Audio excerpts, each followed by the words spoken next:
Hello friends, good morning. SYB economics paper second या क्लासमध्ये मी आपलं सर्वांचं स्वागत करतो. आजचा आपला अभ्यासाचा टॉपिक आहे credit control, meaning, objectives and instruments. म्हणजे पतनियंत्रण म्हणजे काय, त्याचे उद्दिष्टे आणि पतनियंत्रणाची साधने. हा एक महत्त्वपूर्ण टॉपिक या ठिकाणी आपल्याला आज अभ्यासायचा आहे. Credit control, meaning, objectives and instruments.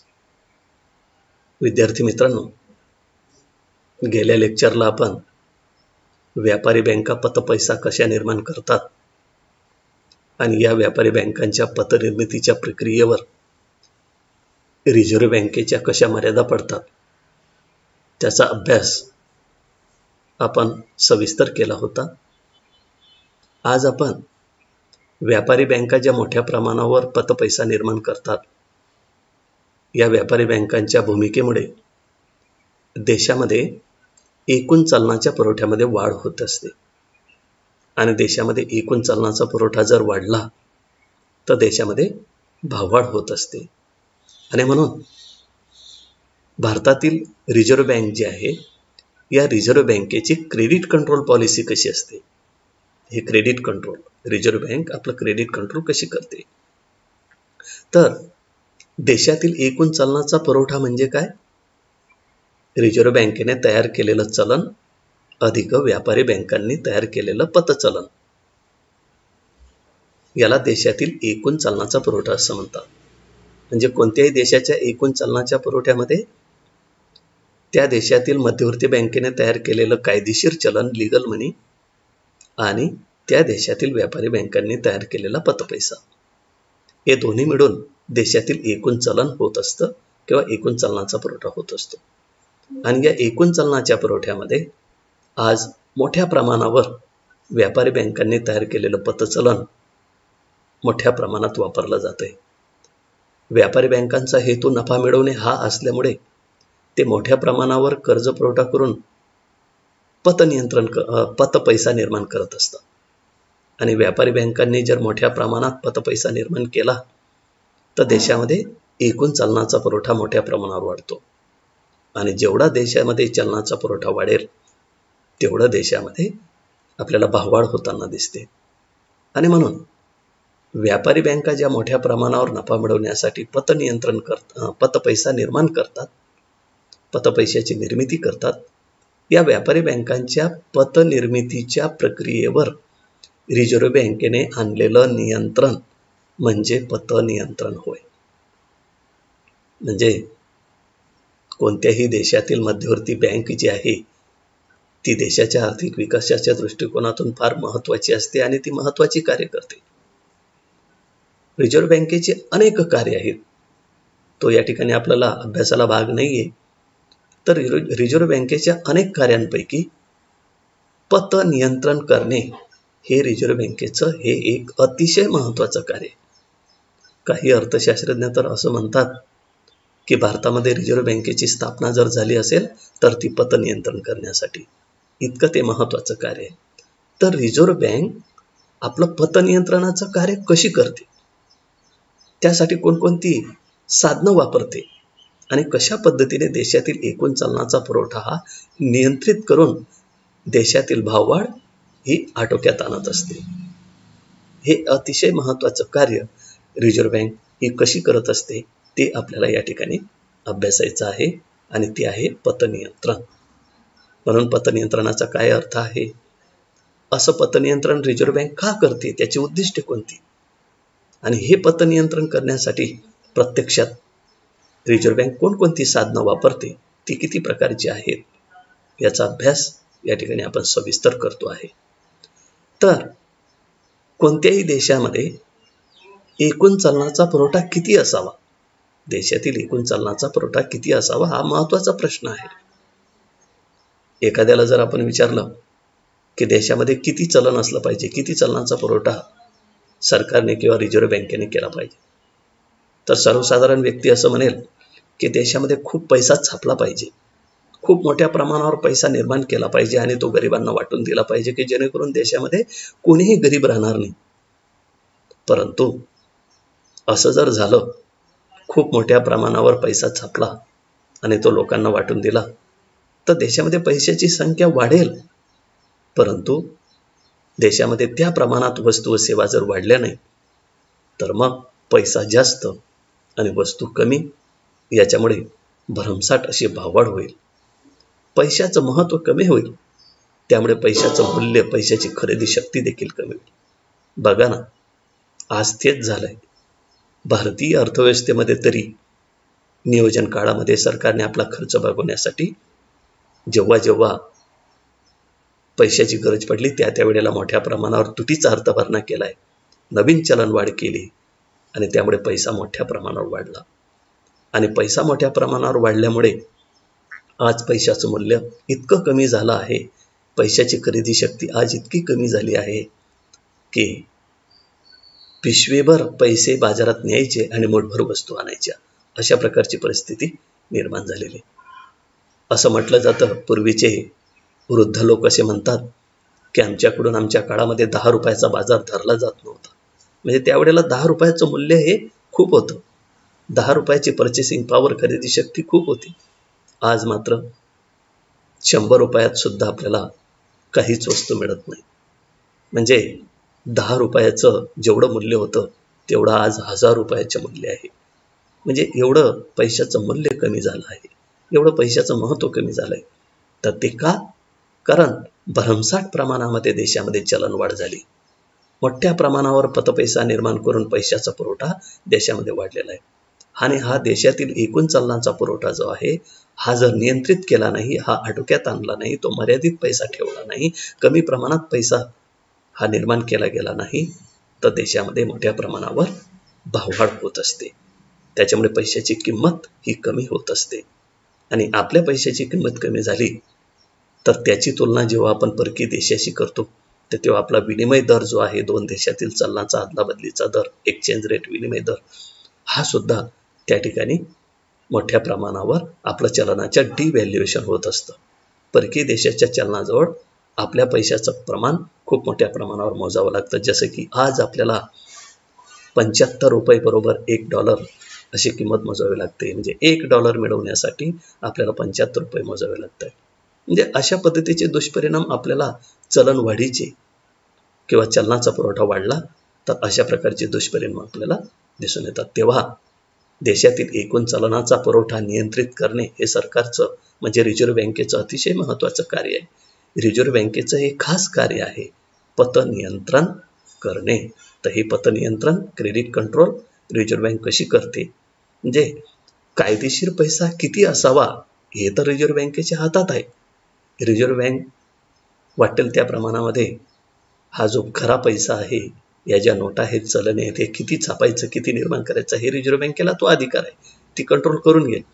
परंतु या देशातील एकूण चलनाच्या पुरवठ्यामध्ये कायदेशीर पैशाबरोबर व्यापारी बँकांनी निर्माण केलेला पतपैसा सुद्धा असतो. आणि व्यापारी बँका नफा मिळवण्यासाठी खूप मोठ्या प्रमाणावर पतपैसा निर्माण करतात.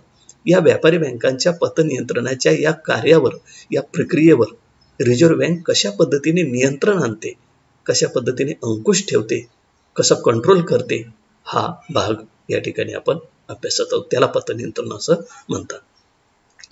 तर पतनियंत्रण म्हणजे काय, परीक्षेच्या दृष्टिकोनातून आपल्याला व्याख्याचा विचार जर करायचा असेल तर या ठिकाणी 1-2 व्याख्या या ठिकाणी पतनियंत्रणाच्या आपण पाहू. पहिली व्याख्या आहे पतनियंत्रणाची, अर्थव्यवस्थेच्या व समाजाच्या सोयीप्रमाणे पतपैशाच्या प्रमाणात कमी जास्त बदल करणे. बघा, व्यापारी बँका जो पतपैसा निर्माण करतात त्याच्यावर रिझर्व्ह बँक कंट्रोल कशी ठेवते. व्यापारी बँका पतपैसा कशा निर्माण करतात, तो एक स्वतंत्र भाग, स्वतंत्र टॉपिक गेल्या लेक्चरला अभ्यासला होता आपण. तर व्यापारी बँका जेव्हा पतपैसा निर्माण करतात, हा पतपैसा अर्थव्यवस्थेच्या आणि समाजाच्या सोयीप्रमाणे तो कमी जास्त केला जातो, त्यात बदल केला जातो. तर हा बदल कोण करतं, रिझर्व्ह बँक. रिझर्व्ह बँक काही साधनं वापरते, त्या साधनांच्या साहाय्याने अर्थव्यवस्थेच्या व समाजाच्या सोयीप्रमाणे पतपैशाचं प्रमाण हे कमी जास्त करत असते किंवा त्याच्यात बदल करत असते आणि त्यालाच पतनियंत्रण असं म्हणतात. एक दुसरी व्याख्या अजून पाहता येईल आपल्याला सोपी. मध्यवर्ती बँकेकडून अर्थव्यवस्थेच्या आवश्यकतेनुसार पतपैशाच्या प्रक्रियेत विस्तार व संकोच घडवून आणणे म्हणजे पतनियंत्रण.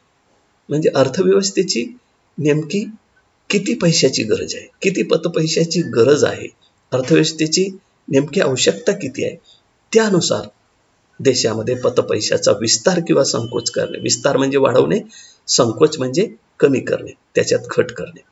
तर जशी देशाची किंवा अर्थव्यवस्थेची गरज असेल अगदी तेवढाच पैसा या ठिकाणी असला पाहिजे. यासाठी एक उदाहरण घेऊ आपण. म्हणजे पैसा जर जास्त झाला तर त्याचेही वाईट परिणाम होतात.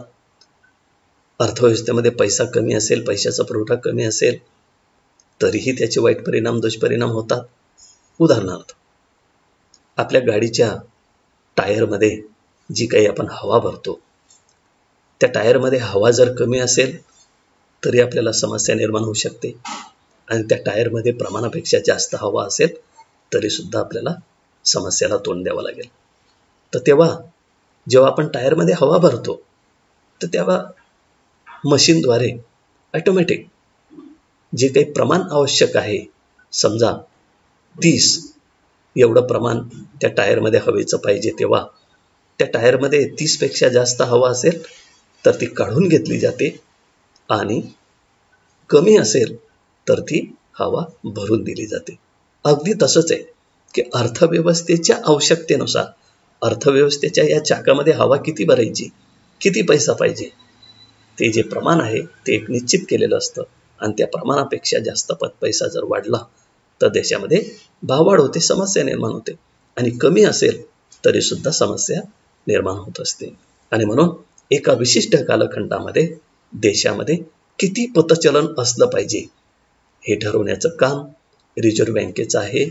आणि रिझर्व्ह बँक या व्यापारी बँकांच्या पतनिर्मितीच्या प्रक्रियेवर कशा पद्धतीने अंकुश ठेवते, कशा पद्धतीने पतनियंत्रण करते, त्यासाठी कोणती साधनं वापरते, त्याचाही अभ्यास या ठिकाणी आपण करणार आहोत. तत्पूर्वी आपण रिझर्व्ह बँक हे पतनियंत्रणाचे जे महत्त्वाचं कार्य करते, हे करण्यामागचा हेतू काय, या पतनियंत्रणाची खास उद्दिष्टे कोणती, का करते रिझर्व्ह बँक पतनियंत्रण का करते, तर त्याचं पहिलं उद्दिष्ट आहे, 3 महत्त्वाची उद्दिष्टे आहेत या ठिकाणी खास करून.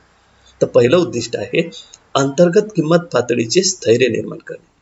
म्हणजे देशामध्ये जी काही किंमत पातळी हे वस्तू आणि सेवांची जी किंमत पातळी असते ती स्थिर ठेवण्याचं काम रिझर्व्ह बँकेचं आहे, सरकारचं आहे. म्हणजे सरकार, रिझर्व्ह बँक ही सरकारची बँक आहे, सरकार करतं म्हणजे रिझर्व्ह बँक करतं. तर देशातील सर्व वस्तू व सेवांच्या किमती या स्थिर कशा राहतील यासाठी पतनियंत्रण हे करावं लागत असतं.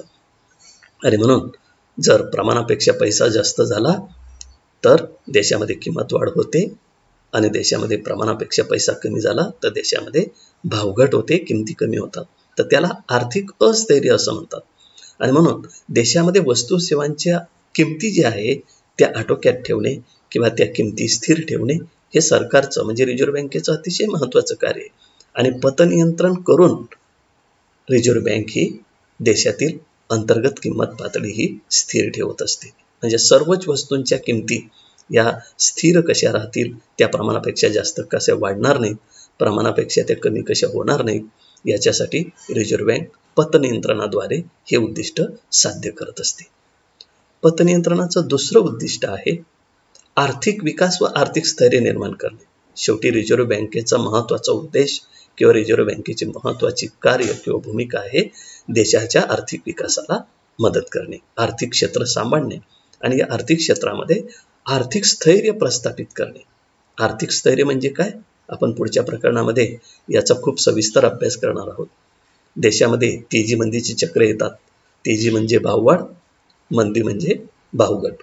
तर किंमत वाढ किंवा किंमत घट अशी जर परिस्थिती असेल तर त्याला आर्थिक अस्थैर्य असं म्हणतात. आणि म्हणून कोणत्याही देशाच्या अर्थव्यवस्थेमध्ये आर्थिक स्थैर्य हे निर्माण झालंच पाहिजे. म्हणजे देशामध्ये तेजी पण नको आणि मंदी पण नको, सर्वसाधारण किंमत पातळीजवळ अर्थव्यवस्था ही असली पाहिजे, तेव्हाच देशामध्ये आर्थिक स्थैर्य हे निर्माण होत असतं. आणि यासाठीच रिझर्व्ह बँक हे पतनियंत्रणाचं कार्य करते. पतनियंत्रणाचं ते दुसरं उद्दिष्ट आहे. पतनियंत्रणाचा तिसरा उद्देश का करते त्याचं तिसरं कारण चलन व्यवस्थेचे परिणामकारक नियंत्रण करून गुंतवणुकीला योग्य वळण लावणे. म्हणजे देशामध्ये जे चलन व्यवस्था आहे या चलन व्यवस्थेचं परिणामकारक नियंत्रण करायचं आहे. म्हणजे जो काही पैसा निश्चित केला, जो पैशाचा पुरवठा निश्चित केला असेल तर त्या पैशाच्या पुरवठ्याद्वारे देशामध्ये योग्य गुंतवणूक झाली पाहिजे. त्या पैशाचं अर्थव्यवस्थेमध्ये चांगले परिणाम झाले पाहिजे. परिणामकारक नियंत्रण, योग्य असा विकास झाला पाहिजे. देशामध्ये भाववाढ व्हायला नको, अनागोंदी निर्माण व्हायला नको, भ्रष्टाचार वाढायला नको. एक योग्य पद्धतीने आर्थिक विकासाला वळण देण्यासाठी, योग्य अशा गुंतवणुकीला वळण देण्यासाठी आणि अर्थव्यवस्थेवर चांगले परिणाम घडवून आणण्यासाठी आणि वाईट परिणाम टाळण्यासाठी हे पतनियंत्रण रिझर्व्ह बँक करत असते. तर अशा पद्धतीने पतनियंत्रण म्हणजे काय त्याच्या 2 व्याख्या आपण पाहिल्या आणि हे पतनियंत्रण रिझर्व्ह बँक का करते त्याची 3 उद्दिष्टे या ठिकाणी आपण अभ्यासले. आता हे पतनियंत्रण रिझर्व्ह बँक प्रत्यक्ष कशी करते, म्हणजे पतपैसा कमी जास्त करण्याचं काम कशी करते, त्यासाठी कोणती साधनं वापरते, त्या साधनांचा या ठिकाणी आपण विचार करू. तर पतनियंत्रणाची साधने रिझर्व्ह बँकेकडे 2 प्रकारची असतात. 2 प्रकारचं पतनियंत्रण असतं. एक आहे बघा हे संख्यात्मक पतनियंत्रण आणि दुसरं आहे गुणात्मक पतनियंत्रण. संख्यात्मक त्याला क्वांटिटेटिव्ह क्रेडिट कंट्रोल म्हणतात आणि याला क्वालिटी म्हणजे गुणात्मक दर्जा, क्वालिटेटिव्ह क्रेडिट कंट्रोल त्याला सांगतात. आता संख्यात्मक पतनियंत्रण करते म्हणजे काय की व्यापारी बँकांकडे ज्या वेगवेगळ्या प्रकारच्या रोख शिल्लकी असतात किंवा ठेवी असतात, या ठेवींची संख्या देशाच्या आवश्यकतेनुसार कमी जास्त करणे, त्याला संख्यात्मक बदल किंवा संख्यात्मक पतनियंत्रण असे म्हणतात.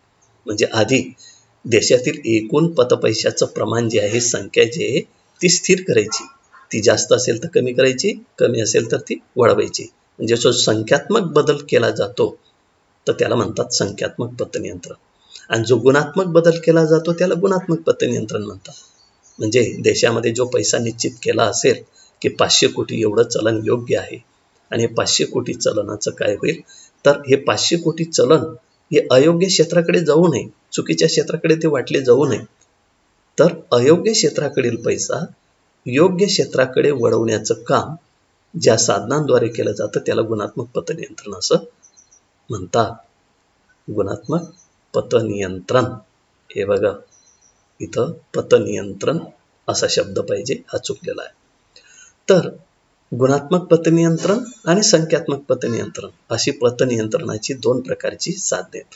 तर संख्यात्मक बदल कसा करते आणि गुणात्मक बदल कसा करते त्यासाठी कोणती साधनं वापरते त्या साधनांचा या ठिकाणी विचार करू आपण. आधी आपण संख्यात्मक पतनियंत्रणाची साधने बघू. त्याची 3 साधनं आहेत. एक आहे संख्यात्मक बदल कशा पद्धतीने रिझर्व्ह बँक करते, व्याजदर, बँक रेट हे संख्यात्मक पतनियंत्रणाचं महत्त्वाचं साधन आहे. म्हणजे व्याज दरामध्ये बदल करून रिझर्व्ह बँक व्यापारी बँकांना कर्ज देते. व्यापारी बँकांची बँक आहे ती, आपल्याला रिझर्व्ह बँकेमध्ये खाते उघडता येत नाही किंवा रिझर्व्ह बँक आपल्याला कर्ज देत नाही. रिझर्व्ह बँक व्यापारी बँकांना कर्ज देते आणि व्यापारी बँक आपल्याला कर्ज देते. तर रिझर्व्ह बँक व्यापारी बँकांना ज्या दराने कर्ज देते त्याला व्याजदर असं म्हणतात. हा व्याजदर कमी जास्त करून संख्यात्मक बदल घडवून आणते. देशामध्ये चलन जास्त आहे असं जर वाटलं तर व्याजदर वाढवते. व्याजदर वाढला म्हणजे रिझर्व्ह बँक व्यापारी बँकांना कमी कर्ज देईल. व्यापारी बँकांकडे कमी पैसा आला की लोकांकडे कमी पैसा होईल आणि पतपैसा कमी निर्माण होईल. पैसा वाढवायचा असेल तर व्याजदर कमी करेल.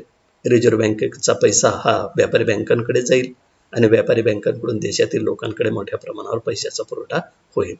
तर या अर्थाने पैशाचा पुरवठा वाढेल.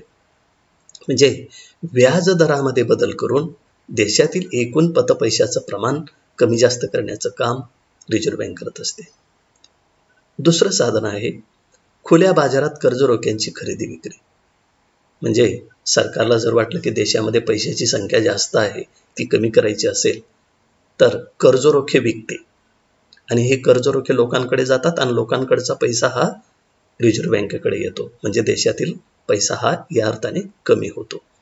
आणि जेव्हा कमी आहे पैसा, अर्थव्यवस्थेमध्ये पैसा वाढला पाहिजे असं वाटत असेल, तर हे कर्ज रोखे सरकार परत घेते आणि पैसा लोकांना देते. या अर्थाने देशामध्ये पैसा वाढतो.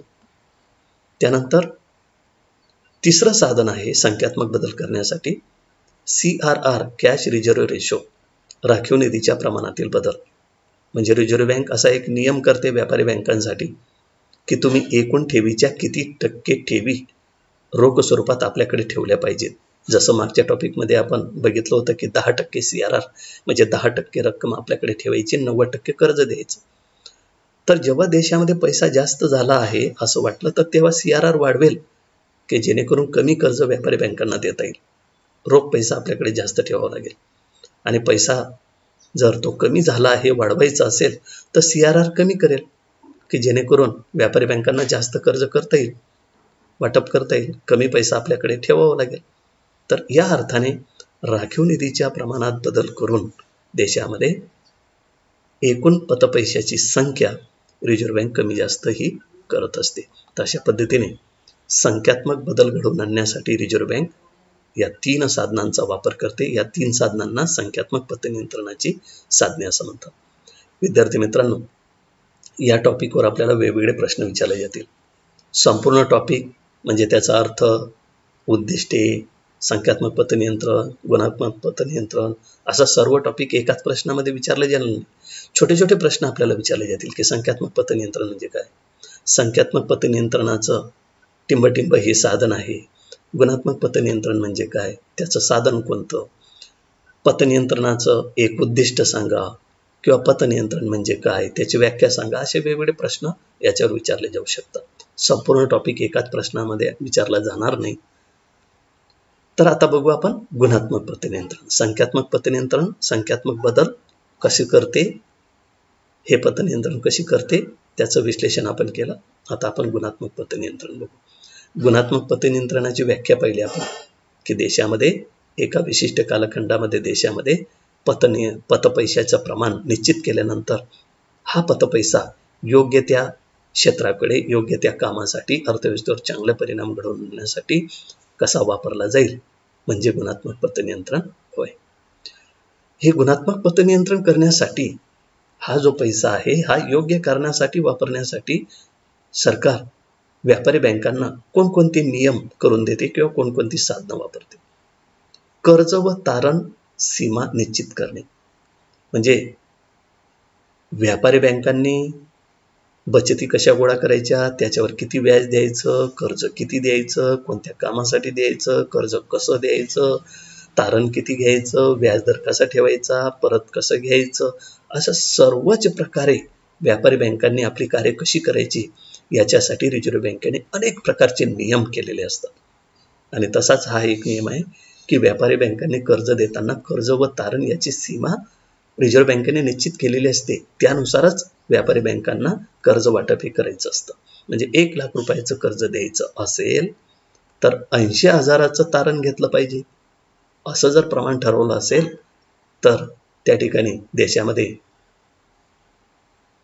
गुणात्मक पतनियंत्रण करण्यासाठी योग्य त्या क्षेत्राकडे पैसा जावा असं जर वाटत असेल तर हे 80-100 हे जे प्रमाण आहे हे कमी जास्त करेल. म्हणजे ज्या क्षेत्रामध्ये कर्ज वाटप होऊ नये असं जर वाटलं तर त्या क्षेत्रामध्ये कर्ज व तारण याची सीमा वाढवून देईल. म्हणजे 1 लाख रुपये कर्ज पाहिजे असेल तर 1.5 लाख रुपयाचं तारण लागेल, तर मग कोणी घेणार नाही. आणि ज्या क्षेत्रामध्ये पैसा मोठ्या प्रमाणावर वाटला जावा असं वाटत असेल तर हे तारण कमी करेल की जेणेकरून कर्ज वाटप होईल. तर अशा पद्धतीने एक अयोग्य क्षेत्राकडचा पैसा योग्य क्षेत्राकडे वळवण्यासाठी कर्ज व तारण याची सीमा निश्चित करून हे उद्दिष्ट साध्य करत असते. गुणात्मक पतनियंत्रणाचं दुसरं साधन आहे उपभोग्य कर्जाचे नियंत्रण करणे.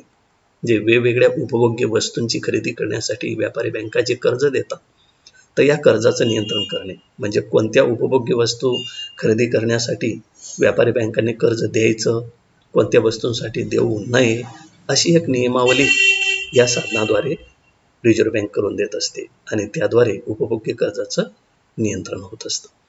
त्यानंतर तिसरं साधन आहे पतपैशाच्या वाटपावर नियंत्रण. म्हणजे प्रत्यक्षात जे कर्ज वाटप केलं जातं, पत वाटप केलं जातं, सीसी ज्याला म्हणतो आपण, क्रेडिट कर्ज जे आहे, पतकर्जे जे आहेत, या पत पैशाच्या किंवा पतकर्जाच्या वाटपावर प्रत्यक्ष नियंत्रण. म्हणजे एका विशिष्ट कालखंडामध्ये विशिष्ट व्यवसायासाठी विशिष्ट हेतूसाठी किती कर्ज द्यावं याचं प्रमाण सरकारने म्हणजे रिझर्व्ह बँकेने निश्चित करून दिलेलं असतं. आणि त्यानुसार मग देशामध्ये जर पतपैशाचं प्रमाण जास्त झालं असेल आणि ते कमी करायचं असेल तर याच्यावर नियंत्रण आणेल की विशिष्ट हेतूसाठी विशिष्ट व्यवसायासाठी कमीत कमी कर्ज द्यावं, त्याचं प्रमाण निश्चित करून देईल. आणि जर देशामध्ये पतपैशाचं प्रमाण कमी झालं असेल, ते वाढवायचे असेल किंवा अयोग्य क्षेत्राकडे जास्त पैसा गेलेला आहे आणि तो योग्य क्षेत्राकडे वाढवायचा असेल तर तेव्हा मात्र या ठिकाणी सरकार या पतपैशाच्या वाटपावरचं नियंत्रण कमी करेल आणि त्या क्षेत्राकडे जास्त कर्ज वाटप करण्याचा आदेश देईल. त्यानंतर चौथं साधन आहे आदेशात्मक नियंत्रण. म्हणजे वेगवेगळे रिझर्व्ह बँकेने व्यापारी बँकांसाठी नियम केलेत की तुम्ही कर्ज देताना तारण किती घ्यायचं, उपभोग्य वस्तूंसाठी कोणत्या वस्तूंसाठी किती कर्ज द्यायचं का देऊ नये, कर्ज वाटप कसं करायचं, किती करायचं, कोणत्या व्यवसायासाठी करायचं, कोणत्या व्यवसायासाठी करू नये, अशा प्रकारचे नियम असतात. आता एवढे नियम करून सुद्धा व्यापारी बँका मोठ्या प्रमाणावर कर्ज वाटप करत असतील, योग्य त्या कामासाठी कर्ज वाटप करण्याऐवजी अयोग्य कामासाठी अयोग्य व्यवसायासाठी कर्ज वाटप करत असतील तर शेवटी मग चौथं साधन वापरते रिझर्व्ह बँक, ते म्हणजे आदेशात्मक नियंत्रण. म्हणजे रिझर्व्ह बँक व्यापारी बँकांना ऑर्डर करते, आदेश देते की आपण योग्य पद्धतीने कर्ज वाटप करत नाहीयेत, अयोग्य कामासाठी कर्ज वाटप करत आहेत, कर्ज तारण सीमा आपण पाळत नाहीयेत, कुठल्याही प्रकारे आपल्या पतपैशाच्या वाटपावर नियंत्रण नाहीये. तेव्हा आमचा आदेश आहे की रिझर्व्ह बँकेने लागू केलेले जे नियम आहेत ते आपण पाळावेत. अशा प्रकारचे रिझर्व्ह बँक व्यापारी बँकांना आदेश देते आणि आदेश देऊन सुद्धा या ठिकाणी गुणात्मक पतनियंत्रण ही घडवून आणत असते. त्यानंतर रिझर्व्ह बँकेने दिलेले आदेश, ऑर्डर केलेली जी आहे ते जर व्यापारी बँकांनी पाळली नाही आणि तरी सर्रासपणे चुकीच्या कामासाठी कर्ज वाटप सुरू असेल तर तेव्हा पाचवं साधन रिझर्व्ह बँक वापरते, ते म्हणजे नैतिक समजावणी. म्हणजे प्रत्यक्ष रिझर्व्ह बँकेचा एक अधिकारी त्या बँकांना नैतिक समजावणी देतो, समजून देतो की तुम्ही ज्या पद्धतीने कर्ज वाटप करता आहेत ते अयोग्य आहे आणि त्याचे वाईट परिणाम अर्थव्यवस्थेवर होतील. तेव्हा तुम्हाला एक शेवटचा या ठिकाणी समजावणं आहे की तुम्ही रिझर्व्ह बँकेने जे नियम केलेले आहेत ते पाळावेत आणि योग्य पद्धतीने पतपैशाचं वाटप करावं किंवा योग्य पद्धतीने कर्जाचं वाटप करावं, योग्य त्या प्रमाणामध्ये पतपैसा निर्माण करावा. अशा प्रकारे एक नैतिक समजावणी देखील रिझर्व्ह बँकेकडून व्यापारी बँकांना दिली जाते. आणि नैतिक समजावणी देऊन सुद्धा अनेक व्यापारी बँका जर ऐकत नसतील आणि त्याच्यामुळे देशामध्ये पतपैशाचं प्रमाण हे अयोग्य क्षेत्राकडे वाटप होत असेल आणि त्याचे वाईट परिणाम अर्थव्यवस्थेवर होत असतील तर शेवटी तशा प्रकारची प्रसिद्धी प्रसारमाध्यमामध्ये रिझर्व्ह बँक देत असते की तुम्ही आतापर्यंत जे कर्ज वाटप केलेलं आहे ते चुकीच्या पद्धतीने केलेलं आहे, तुम्ही चुकीच्या क्षेत्रासाठी, चुकीच्या व्यवसायासाठी, चुकीच्या वस्तूंसाठी कर्ज दिलं आहे, तर त्याच्यामुळे अशा प्रकारचे वाईट परिणाम अर्थव्यवस्थेवर होत आहेत, तर कृपया यापुढे आपण योग्य पद्धतीने कर्ज वाटप करावं. अशा प्रकारची प्रसिद्धी प्रसारमाध्यमाद्वारे रिझर्व्ह बँक व्यापारी बँकांसाठी प्रसिद्ध करत असते, ही माहिती प्रसिद्ध करत असते. आणि या प्रसिद्धीचाही काही प्रमाणामध्ये व्यापारी बँकांच्या या धोरणावर परिणाम होतो. काही बँका आपलं योग्य पद्धतीने कर्ज वाटप कसं होईल याकडे ते लक्ष द्यायला भाग पडतात. पण तरी सुद्धा काही व्यापारी बँकांनी ही प्रसिद्धीकडेही दुर्लक्ष केलं आणि मोठ्या प्रमाणावर चुकीच्या पद्धतीने पतपैशाचं वाटप किंवा कर्जाचं वाटप सुरू आहे असं जर लक्षात आलं, एखाद्या बँकेची ही भूमिका रिझर्व्ह बँकेच्या लक्षात आली तर तेव्हा मात्र रिझर्व्ह बँक शेवटच्या हत्यार वापरते, शेवटचा उपाय करते आणि ते म्हणजे त्या बँकेवर रिझर्व्ह बँक प्रत्यक्ष कार्यवाही करते. प्रत्यक्ष कार्यवाही करते म्हणजे काय की त्या बँकेचा परवाना काढून घेणे, ती बँक बंद करणे. त्या बँकेला मोठ्या प्रमाणावर कर्ज वाटप करण्याचं बंद करणे, अशा प्रकारची शेवटची मोठी कार्यवाही त्या बँकेवर केली जाते आणि त्या बँकेला ताला ठोकला जातो किंवा ती बँक बंद करून दिली जाते. कुठल्याही प्रकारे त्या बँकेला आपला आर्थिक व्यवहार करता येणार नाही याच्यावर पूर्णपणे निर्बंध लावते. म्हणजे प्रत्यक्ष कार्यवाही त्या बँकेवर केली जाते. आणि या साधनामुळेच अनेक बँका रिझर्व्ह बँकेने पतपैशाच्या वाटपासाठी जे काही नियम केलेले असतात, ज्या काही गुणात्मक बाजू असतात, त्या देशातील व्यापारी बँकांना पाळाव्या लागत असतात. तर अशा पद्धतीने रिझर्व्ह बँक देशातील एकूण पतचलनाचा पुरवठा जो आहे तो कमी जास्त करण्यासाठी, संख्यात्मक बदल घडवून आणण्यासाठी हे 3 साधनं वापरते आणि गुणात्मक बदल घडवून आणण्यासाठी ही गुणात्मक पतनियंत्रणाची वेगवेगळी साधने रिझर्व्ह बँक वापरत असते. तर अशा पद्धतीने देशातील एकूण चलनाचा पुरवठा नियंत्रित करण्याचं काम, ज्याला आपण क्रेडिट कंट्रोल असं म्हणतो, पत नियंत्रण असं म्हणतो, हे पतनियंत्रणाचं अतिशय महत्त्वाचं कार्य रिझर्व्ह बँक करत असते. आणि त्यामुळेच कदाचित देशामध्ये आर्थिक विकास, आर्थिक स्थैर्य, वस्तू व सेवांच्या किमती स्थिर राहणे, योग्य त्या कामासाठी, योग्य त्या क्षेत्रासाठी व्यापारी बँकांनी कर्ज पुरवठा करणे आणि अर्थव्यवस्थेच्या आर्थिक विकासाला या पतनियंत्रणाच्या कार्यामुळेच गती मिळत असते. हे रिझर्व्ह बँकेची आर्थिक विकासामध्ये अतिशय महत्त्वाची भूमिका या पतनियंत्रणाद्वारे आपल्याला दिसून येते. तर अशा पद्धतीने आजच्या टॉपिकमध्ये, आजच्या लेक्चरमध्ये आपण पतनियंत्रण म्हणजे काय, त्याची व्याख्या, पतनियंत्रणाची उद्दिष्टे आणि पतनियंत्रणाची 2 प्रकारची साधने या ठिकाणी आपण सविस्तर अभ्यासलेली आहेत. विद्यार्थी मित्रांनो, भेटूया पुढच्या लेक्चरला. Thank you. Stay home, stay safe. नमस्कार.